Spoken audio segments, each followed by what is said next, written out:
તમારે દવા છાંટવાની જરૂર નથી, ખાતર નાખવાની જરૂર નથી. બસ આ એક જંગલી પાક છે ને આમ તો મહારાષ્ટ્રમાં થાય છે, પણ હવે ગુજરાતના ખેડૂતો પણ વાવે છે. તમે મગફળી, ઘઉં, કપાસ અને એરંડા વાવતા હોય તો આ પાક પણ વાવશો તો તમે પૈસા કમાઈ શકો છો. હું આજે આવી ગયો છું જુનાગઢના સેમરાળા ગામમાં. મારી સાથે છે સાગર જોશી. અમે બંને મિત્રો એક ખેડૂતને બતાવશું અને આ પાકની વાત કરીશું. તમે જો ખેતી કરતા હોય તો તમારા માટે આ કન્સેપ્ટ જોવો બહુ જરૂરી છે. આવો મારી સાથે, હું તમને બતાવું.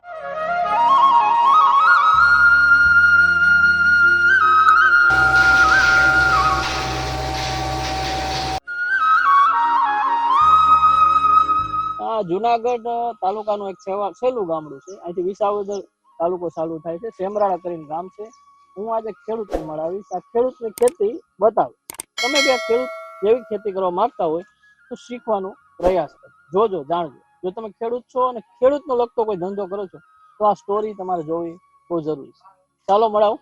વિરોલભાઈ રામ રામ. રામ રામ સાહેબ. હા, મજામાં. હવે મારે વિરોલભાઈ પૂછવું છે, આ તો ખેડૂત છે ને આ જુનાગઢ જિલ્લો છે, ગરવા ગિરનારમાં તો મગફળીનો ગઢ છે, તો કેમ હળદર વાવી? એમાં સાહેબ એવું છે કે આપણે છે ને બધા મગફળીની ખેતી અમારે વર્ષો થયા એમનું ચાલી જ આવે છે કે આપણે કઈક અલગ થોડુંક કરી. આપણે આખી જનરેશન હવે તો ફરી ગઈ અલગ જ ખેડૂતો, એટલે કે આપણે અલગ ખેતર મસાલા પાકોનું વાવેતર કરવું હતું. તો આમાં મેં બાગાયત ખાતા દ્વારા જુનાગઢ અમારા જે બાગાયત અધિકારી બેન છે ને એના દ્વારા મેં બધી માહિતી મેળવી અને આજથી 3-4 વર્ષ પહેલા શરૂઆત કરી હતી. 4 ગુઠાથી શરૂઆત કરી હતી. પછી વધારીને મને સારું લાગ્યું, એમાં પાવડર કરીને જાતે મૂલ્યવર્ધન કરીને અમે વેચતા હતા. તો પછી વાવેતર મેં 1 એકરનું કર્યું અને ઓણા 1 હેક્ટરનું કરેલું છે. અચ્છા, હું તમને એમ કહું, માની લો કે આ ગુજરાતનો ખેડૂત છે, કોઈને વાવવી હોય તો આનો ટાઈમ કયો છે? ટાઈમ વાવેતરનો સમયગાળો જો આપણે નક્કી કરીને તો આપણે પિયતની વ્યવસ્થા હોય તો તમે 5મા મહિનામાં વાવી શકો. નકર પછી તમે છે ને વાવણીનો જે સમયગાળો આવે ને, વાવણી થાય જે પહેલો વરસાદ આવે ત્યારે વાવી શકો. તો માની લો કે આ મગફળી વાવવું ઈ ટાઈમમાં જ વાવવાનું? હા, ઈ ટાઈમમાં જ વાવવાનું. કેટલો ટાઈમ ઉભો રહે આ 8 મહિના ઉભો, 8 મહિનાનો સમયગાળો લે આ પાક. આ તમે જૂનમાં વાવ્યું, 15 જૂને, કેટલા ટાઈમ ઉતરે છે? આ આપણે ફેબ્રુઆરી એન્ડ માં નીકળે.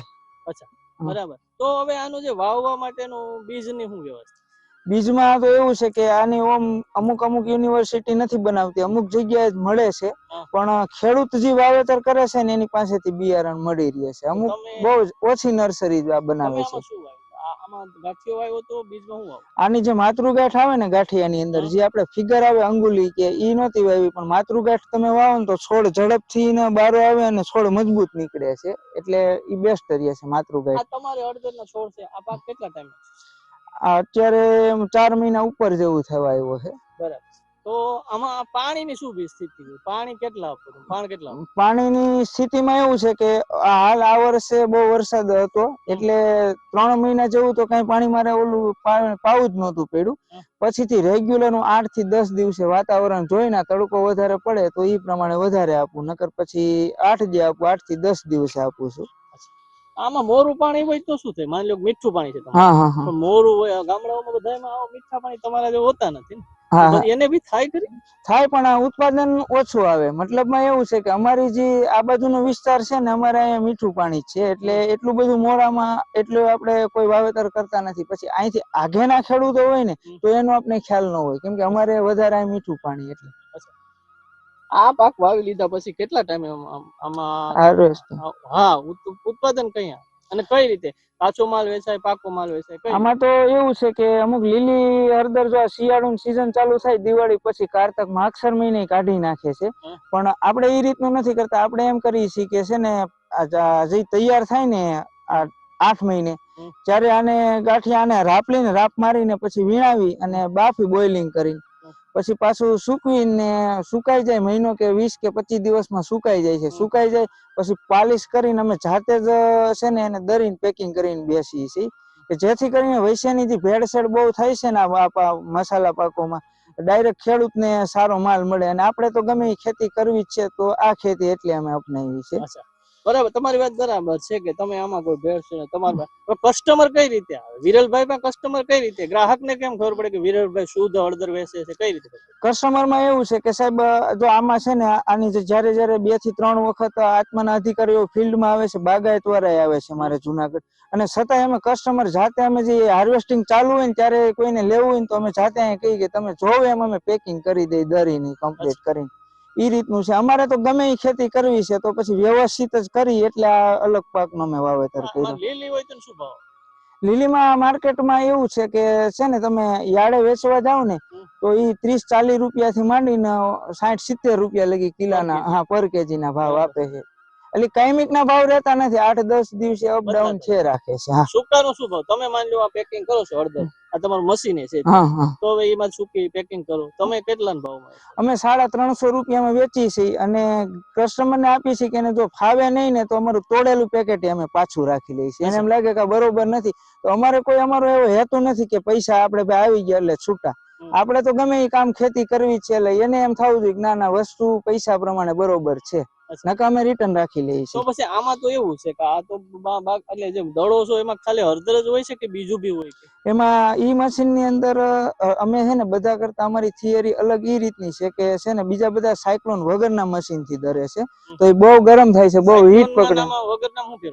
સાયક્લોન માં એવી રીતનું થાય છે કે એને ફેરવીને ઠંડુ કરી નાખે છે, જેથી કરીને આનું કર્ક્યુમિન બળી જાય ને અને સ્વાદમાં એવો ને એવો રહે છે. અને જે ઝડપથી પ્રોડક્શન વાળા મશીન જે રોડ ઉપરના જે વેચે છે ને એ બધામાં પ્રોડક્શન સારું આવે છે. એ લોકો એવી રીતનું વિચારે કે કલાકમાં એટલા કિલો પાવડર નીકળવો જોઈએ. અમે એવું નથી વિચારતા, અમે છે ને ઓછા આરપીએમ હાલે ને એવી રીતની ઘંટી લીધી છે ઓટોમેટિક. એટલે અમારે છે ને અમારે કસ્ટમર ને ગમે કર્ક્યુમિન જળવાઈ રહી અને સ્વાદ બળે નહીં, બહુ ગરમ થાય નહીં, જેથી કરી એટલે અમારે માલ સારો નીકળે છે. અમે પ્રોડક્શન નું નથી જોતા, માલ સરસ એવો ને એવો રહેવો જોઈએ. આ પાન નો કે કઈ યુઝ થાય વિરલભાઈ? આ પાન નો યુઝ આમાં અમુક લોકો એવી રીતનું કે છે કે આની અંદર થી તેલ નીકળે છે. આપણે અખતરો કર્યો નથી, ઓણ ગણતરી છે કાઢવાની કે આનું જે તેલ નીકળે ને આપણે હાથ પગમાં સાંધાની તકલીફ હોય ને તો એમાં બહુ બેસ્ટ કામ આપે છે. આમાં વરસાદ વધુ પડી જાય તો બંધ ફેલ જાય? નહીં, પાણી ભર્યું ન રહેવું જોઈએ, બાકી જેમ વરસાદી વાતાવરણ હોય ને એમ સારું રહે છે. પછી આની અંદર આ પાણી છે તો પાણી એક ધારું મળે કે આમ ખેંચાઈ જાય તો કોઈ પ્રોબ્લેમ? નહીં, કઈ પ્રોબ્લેમ ન થાય, પણ બહુ જો ખેંચાવા જો સતત પાણી ન મળે તો પછી ઉત્પાદનમાં ઘાટી બતાવે છે. વચ્ચે કઠોળ પાક વાવવાની શું જરૂર છે? કઠોળ પાકમાં એવું છે કે આ પાકને છે ને છાંયડાની બહુ જરૂર પડે છે. આ મહારાષ્ટ્રનો પાક છે તો મહારાષ્ટ્રમાં આપણા કરતા ઠંડુ વાતાવરણ વધારે રહે છે, આપણે ઓછું રહે છે. એને લીધે સીધો સૂર્યનો કિરણો આની માથે આવે નહીં, એટલે છે ને મિક્સ મોડેલ ફાર્મ બનાવેલું છે. મિક્સ પાક તરીકે તુવેરનું વાવેતર કરેલું છે. આ તુવેર GT 104 જે ગુજરાત સરકારની નવી વેરાયટી છે એ વાવેતર કર્યું કે જેથી કરીને આનો છે ને છાંયડો આને મળી રહે એટલે આ પાન સરસ રહે. આ રીતના નકર આ પાન આમ કિનારીએ સુકાવા લાગે છે. ગુજરાતમાં આ કેટલા પ્રકારની છે? આમાં કયા પ્રકાર કે માનો G2 છે, G20 છે, જેલ છે, મગફળી જાતી લોકવન છે, ટુકડા છે, ભલે આમાં કેટલી આવે? આમાં બધી તો મેં વાંચ્યું છે. આપણે જે વાવેતર છે ને એમાં 3 વેરાયટી નું વાવેતર કરેલું છે. બ્રાહ્મણી નું એક કરેલું છે, એક આ સેલમ નું કરેલું છે અને પ્રગતિ નું કરેલું છે કે જેથી કરીને અમુક વેરાયટી એવી આવે છે કે એની અંદર કલર બહુ સારો આવે, કેસરી એકદમ, તો કર્ક્યુમિન ની ટકાવારી ઓછી હોય. અને અમુક ની અંદર કર્ક્યુમિન ની ટકાવારી આવે પણ એ છે ને ઈ કેસરી નથી, પીળાશ ઉપર રહે છે. એટલે અટાણે મેજોરિટી બધાની એવી છે કે અમારે કેસરી થવી જોઈએ, એટલે અમારે અમે પાવડર થી મિક્સ કરી છે. બીજા લોકો કલર થી ને આ તે કરીને મિક્સ કરે એવી રીતનું નથી, અમે પાવડર થી મિક્સ કરીને દરી છે. એટલે કર્ક્યુમિન જળવાઈ રહે છે અને આની અંદર કલર જળવાઈ રહે છે. માની લો કે આ તમારું મોડલ ફાર્મ છે તો સરકાર તમને શું સહાય કરે? આવું બનાવવું હોય, મારે બનાવવું છે ગામડે, તો શું કરે? સરકારમાં આત્મા પ્રોજેક્ટ દ્વારા એવી રીતનું કહેવામાં આવ્યું હતું કે આનાથી તમે આનો પ્રચાર કરો કે મેં આ રીતનું વાવેતર કર્યું છે અને આવી રીતનું બધું ઓર્ગેનિક વસ્તુ કરી છે. આની અંદર જીવામૃત, ઘન જીવામૃત જ વાપરવાનું, એટલે બીજા ખેડૂત એક્ટિવ રહી. આની અંદર અમને સરકાર છે ને 13,500 જેવી રકમ આપે છે. વીઘે નહીં કે જવડું બનાવવું એવડું. હા, પણ આની અંદર એ કે સરકાર એ રીતનું અમારે કામકાજ કરવાનું, એમાં આચ્છાદન કરવાનું. એક વખત મેં આચ્છાદન કરેલું હતું, વરસાદ છેલ્લે પાછળનો અમારે બહુ આવ્યો ને તેમાં નીચેથી ધોવાઈ ગયું, બધું વહી ગયું, પાછું કરવાનું છે. જેથી કરીને મને ખડ ન થાય ને હળદરમાં નીચે ભેજ જળવાઈ રહે છે. હું તમને એમ પૂછ્યું, આજકાલ કપાસ મોંઘો છે તો આમાં દવા છાંટવી પડે કે શું છે? નહીં, આમાં દવા છે ને આપણે તો છાંટતા જ નથી, પણ દવાની જરૂરિયાત રહેતી નથી. તમારે ઈડ નો આવે? આમાં ઈર આવે છે તો ઈ પાનને ખાલી નુકસાન કરે, નીચે કઈ કરતો નથી. નહીં નહીં નહીં આમાં બીજો સુકારો ફુકારો એવું કઈ નથી થતું? કોઈ વસ્તુ નથી. એમાં ખાટી છાશ અમે પાઈ છીએ ક્યારેક ક્યારેક. અને નીચે શરૂઆતમાં જયારે છે ને વાવેતર કરીને ત્યારે સુનાનોની પટ આપી છે અને ઓલા જીવામૃતનો પટ આપી છે, બીજામૃતને. બાકી કઈ કરવું જ નથી પડતી. જો કોઈ ખેડૂત આમાં કોઈ જાતની દવા કે જંતુનાશક દવા કે પેસ્ટિસાઇડ ખાતરનો ઉપયોગ કરે ને તો એ ઉત્પાદનમાં આને એને કોઈ જાતનો કઈ લાંબો ફરક રહેતો નથી. તો આ વાવ્યા પછી તમે ખર્ચાળ જ નથી? નહીં, કઈ ખર્ચાળ નથી, પણ જે આની અંદર જે મોસમ હોય હાર્વેસ્ટિંગમાં થોડીક મજૂરી લેબર કામ લાગે છે, એને લીધે મેં આ તુવેરનું વાવેતર કરું છું ને તો જે આમાં મારે તુવેર થાય ને એ આનો ખર્ચો ઉપાડી લે છે, એટલે મારું બે થઈ જાય છે. હા, મજૂરીનું. આનું બિયારણ શું ભાવનું મળે? બિયારણમાં તો એવું છે સાહેબ, 700-800 રૂપિયા આગળના વર્ષે હતા. પછી તો આ બધું શું છે કે વાતાવરણના આધીન 20 કિલોની વાત કરું છું. કેટલામ થઈ રહી? 20 કિલો કેટલામ જોઈએ? 20 કિલો નહીં, આપણે એક વીઘાની અંદર 16 ગુઠાના વીઘાની અંદર જો વાવવામાં આવે ને તો 10 થી 15 મણ જોઈ. બરોબર? હા. અને એના ભાવ છે ને 700 થી 800 થી 1000-1200 લગીના ભાવ હોય, એ રીતનું હોય. અંદાજિત એમાં એવું છે 5 થી 6 ખાંડીનું થાય છે. 400 કિલો એક ખાંડીમાં આવે એવી રીતે. અને સુકાઈ ગયું હોય તો? સુકાઈ ગયું હોય તો 400 થી 600 કિલો ઉત્પાદન મળે છે પાવડરનું. હાઈએસ્ટ માં હાઈએસ્ટ આ મારી જમીનમાં. આ જમીનમાં બહુ પડ્યું રહે તો શું આને કઈ ન થાય. તમે મોડું રાખો, વેલું કાઢી નાખો, કાસું કાઢી નાખો ને તો પાવડરમાં કલરમાં થોડુંક કેવરાવે કર્ક્યુમિન નહીં, કેમ કે ગમે એ મોલ કાસો ન હાલે.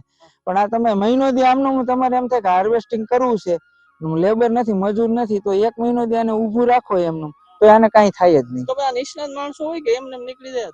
કેમ આ કાઢવું તો આના માટે કઈ મજૂર આપણા ગામડે જે છે ઈ જ છે. આમાં કઈ અલગ નથી, પણ આપણે હારે રહેવું પડે. જે આપણે બોઇલિંગ કરવાનું થાય ને બાફવામાં, જો વધારે રહેવા દે ને તો એનો સ્વાદ બળી જાય ને કર્ક્યુમિન બળી જાય. એટલે એક જ સરખું બફાવું જોઈએ જેટલો સમય. દેશી ભાષામાં માને ખેડૂત સમજવું શું છે? ઈ કર્ક્યુમિન માં તો ઈ એમ જ કે એનો ટેસ્ટ છે. હા, નહીં, કર્ક્યુમિન જે આપણે કેમ કે ગમે વસ્તુ હોય, આપણે કેમ માંડવી છે મગફળી, તો એની અંદર તેલની ટકાવારી આવે. હા, એવી રીતે આમાં કર્ક્યુમિન આવે મેન ટકાવારી. હવે આ વસ્તુ છે તો આમાં કોઈ એમ સાવચેતી શું છે? વિરલભાઈ, સાવચેતી તમારે આમાં કોઈ પણ પાક હોય ને સાવચેતી હોય, જીરું હોય, કપાસ હોય, મગફળી, આમાં શું છે? આમાં કોઈ આને જો રોજ કે ભૂંડ કે કોઈ છે ને આને અડતું ખાસું નહીં, કોઈ કઈ નુકસાન કરતું નથી. આમાંથી નીકળી જાય, આમ હાલ્યા જાય એવી રીતે, બાકી કઈ નથી. પછી બીજાના જે નીચેના જે આમાં આપણે મગફળી હોય માનો કે, તો એની અંદર આપણે મુંડા આવે, મૂળિયા કાપી નાખે, સુયા ખાઈ જાય, એવું આમાં નથી થતું. આનો સ્વાદ જ એને નથી માફક આવતો. એટલે ઈ બહુ સારું છે ખેડૂત માટે. બરાબર. પછી આ માની લો કે નીકળી ગયા પછી તો શું થાય? પાછો કોઈ પાછો આપણે ઉનાળુ તલનું વાવેતર કરવું હોય તો કરી શકીએ. બરાબર. એટલે 8 મહિના ઉભે છે? હા, 8 મહિના રહેશે. સારું, એકાદો છોડવો મને બતાવો, ઉપાડીને બતાવો કે એમાં કઈ રીતે ગાય હોય આપણી. હા, અત્યારે તો હજી આ છે ને 2 થી 2.5 મહિના ઉભી રહેવાનો સમયગાળો છે ને, એટલે ગાંઠિયા બેઠા છે, પણ બહુ માપે બેઠા છે. તમને બતાવું, જો આગળનો જ ઉપાડેલો છે. હમણાં જ ઉપાડ્યો? હા. જો આ કઈ જાય છે? આ આપણે પ્રગતિમાંથી ઉપાડ્યો તો, ઓલી બાજુથી. તમે જો ટેસ્ટ કરો, કલર એ જોવો એનો. આમાં કાળી જમીન છે ને પેલી બધી જમીનમાં થાય. આ બધી જમીન આ જંગલની વસ્તુ છે આમ માનો તો, ઔષધિ. એટલે આમાં બીજું કઈ એવું જમીનની ફળદ્રુપતા કોઈ લાવવાની સેવા નથી? ઈ કઈ નથી, પણ આમાં જો તમે હે ને પેસ્ટિસાઇડ આપણે દવા કે આપણે ફર્ટિલાઇઝર ખાતર કે પેસ્ટિસાઇડ દવા બહુ આને અડાડો ને તો આમાં એમ કે છે કે કર્ક્યુમિન છે ને એટલું બધું મળતું નથી. હા, નેચરલ. અચ્છા, આ શું લે છે? 2-5 વર્ષ સતત વાવીએ તો શું જાય એવું કઈ બને? કેમ કપાસ છે તો એને બહુ નહીં, પણ પાકની તો ગમે પાકમાં ફેરબદલી કરતું રહેવું જરૂરી છે. એમ ગમે પાકમાં કઈ નથી. દેશી ખાતર સાણિયું અમને ગાયનું અમે હે ને 16 ગુઠાના વીઘામાં 2 થી 2.5 મોટા ટ્રેક્ટરની ટોલી હોય ને એટલું નાખી દે છે, એટલે જમીનને કઈ ખેંચતું નથી. નહીં. બરાબર. આ બધી માની લો કે આના માટે આપણે સાહ નાખવો પડે કે એવું કરો કે?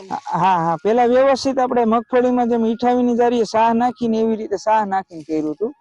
એમાં તમે વાવેતર કરી શકો. અને જે આપણે તરબૂચમાં ને એમાં વાવેતર કરે, મરચીમાં ને એમાં બેડ બનાવીને એમાં વાવેતર તમે કરી શકો. આમાં આ ટપક પદ્ધતિ પદ્ધતિ જોઈએ કે ઓલું રેડ પાણી ચાલે?